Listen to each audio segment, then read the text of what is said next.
2026 சட்டமன்ற தேர்தலை குறித்து திராவிட முன்னேற்ற கழகத்தோடு 2 கட்ட பேச்சுவார்த்தை நடைபெற்றது. 2ஆம் கட்ட பேச்சுவார்த்தையின் முடிவில் ஒரு எண்ணிக்கையும் சின்னத்தை பத்தியும்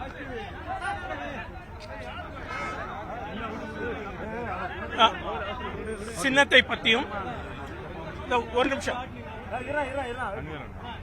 சின்னத்தை பத்தியும் கருத்துக்கள் பரிமாறப்பட்டது. அதைத் தொடர்ந்து தலைவர் அவர்களிடம் 2ஆம் கட்ட பேச்சுவார்த்தையின் போது ஏற்பட்ட கருத்து பரிமாற்றங்களை பற்றி தலைவரிடம் தெரியப்படுத்தினோம். தலைவர் அவர்கள் மாவட்ட செயலாளர்கள், மண்டல செயலாளர்கள், மண்டல அமைப்பாளர்கள், நிர்வாக குழு, செயற்குழு உறுப்பினர்கள் அனைவரையும் அழைத்து ஜனநாயக முறைப்படி அவங்க கருத்துக்களையும் கேட்டறிந்தார்கள். இந்த கருத்தின் அடிப்படையில், தொண்டர்களின் கருத்தின் அடிப்படையிலும் தலைவர் அவர்கள் ஓரிரு நாட்கள் தலைவர் அவர்கள் முடிவெடுக்க இருக்கிறார்கள்.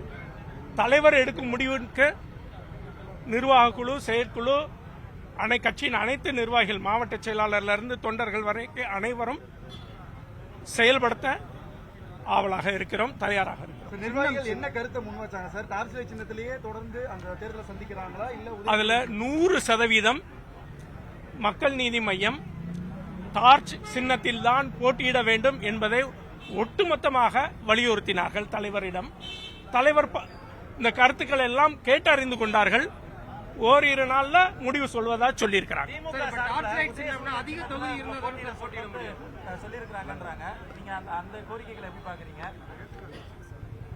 அதைத்தான் நான் உங்களுக்கு தெளிவா சொன்னேன். அவங்க திராவிட முன்னேற்ற கழக சின்னத்தில் போட்டியிட சொல்லி இருக்கிறாங்க. அதை குறித்து அன்றைய பொழுதே தலைவர் அமைத்த குழு, தேர்தல் பணிக்குழு தெளிவாக தெரியப்படுத்தி இருக்கிறோம்.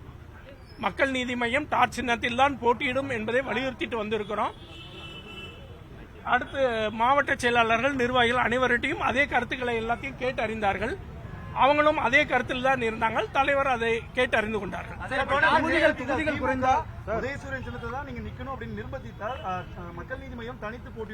இதுல யாரு நிர்பந்திக்கலாம் முடியாது. கருத்து பரிமாற்றங்கள் நடந்தது. அவங்க அவங்களுடைய திராவிட முன்னேற்ற கழகத்தின் சின்னத்தில் போட்டியிடுவதற்கான காரணத்தை சொன்னார்கள்.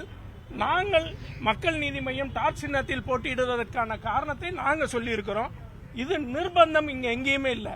எங்களுக்கான நட்புகள் தொடர்ந்து கொண்டு இருக்கிறது. இன்னும் பேச்சுவார்த்தைகள் தொடர்ந்து கொண்டு இருக்கிறது. அதனால இன்னும் ஓரிரு நாட்கள்ல முடிவு வரும்போது இதை தலைவர் எடுக்க முடிவை அந்த குழுவிடம் சொல்லுவோம். இன்னும் அடுத்த கட்ட நகர்வுகள்லாம் இருக்குது. இதுல யாரும் ஒருத்தர் யாரும் நிர்பந்திக்க முடியாதுங்க. குறைந்தது 6 தொகுதியிலாவது போட்டியிடணும். நீங்க தொகுதி ஏற்கனவே 2 பேருமே உறுதி செய்யப்பட்டது அப்படின்னு சொல்லியிருக்கீங்க. சுமூகமான பேச்சுவார்த்தை முடிந்திருக்குன்னு சொல்லியிருக்கீங்க. அப்ப 6 தொகுதி உங்களுக்கு கிடைக்கும் அப்படின்னு. சுமூகமான பேச்சுவார்த்தை முடிந்தது என்று நான் சொல்லவில்லை. சுமூகமாக தொடர்ந்து கொண்டு இருக்கிறது தான் சொல்லியிருக்கிறேன் நான். எண்ணிக்கையும் இன்னும் உறுதியாகல. எண்ணிக்கையும் இன்னும் உறுதியாக பேச்சுவார்த்தை தொடர்ந்து 2 கட்டம் முடிஞ்சிருக்கு. அடுத்த 2-3 கட்டங்கள் இருக்கு, பார்க்கலாம். வணக்கம் வணக்கம் வணக்கம். உங்க அனைவருக்கும் நன்றி. அடுத்த கட்டங்கள்ல தெரிய வருங்க. ஓரிரு நாட்கள்ல தலைவர் முடிவை அறிவிக்க இருக்கிறாங்க. அதுக்கப்புறம் அந்த குழுவிடம் தெரிவிக்கப்படும், திராவிட முன்னேற்ற குழுவோடு. அதுக்கு அடுத்த என்ன முடிவுங்கிறத அடுத்து பார்க்கலாம். நம்ம அதுக்கு மேல நம்ம சொல்றதுக்கு ஜோசியம் இல்லைங்க.